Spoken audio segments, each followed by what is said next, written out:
নমস্কার প্রিয় দর্শক বন্ধু, ব্রেকিং নিউজ। সুপ্রিম কোর্টের নির্দেশে রাজ্য সরকার স্পেশাল এডুকেটর শিক্ষক নিয়োগ করতে চলেছে।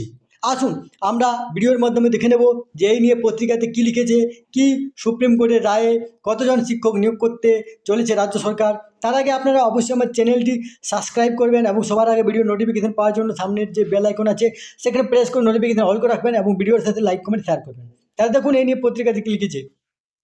স্পেশাল এডুকেটর নিয়োগ।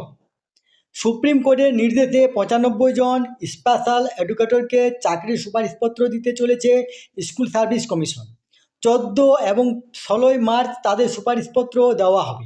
কমিশন সূত্রে খবর, তারা ইতিমধ্যেই বিভিন্ন স্কুলে বিশেষ চাহিদা সম্পন্ন পড়ুয়াদের পড়াচ্ছিলেন।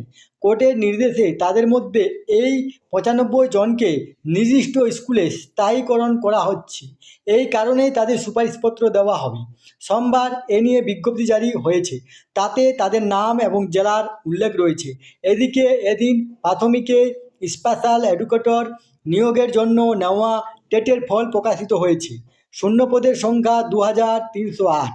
পরীক্ষায় বসার জন্য আবেদন করেছিলেন 3000-এর কিছু বেশি। পরীক্ষা দেন 2779 জন, সফল হয়েছেন 201 জন। পর্ষদের ওয়েবসাইটের মাধ্যমে ফলাফল দেখা যাচ্ছে।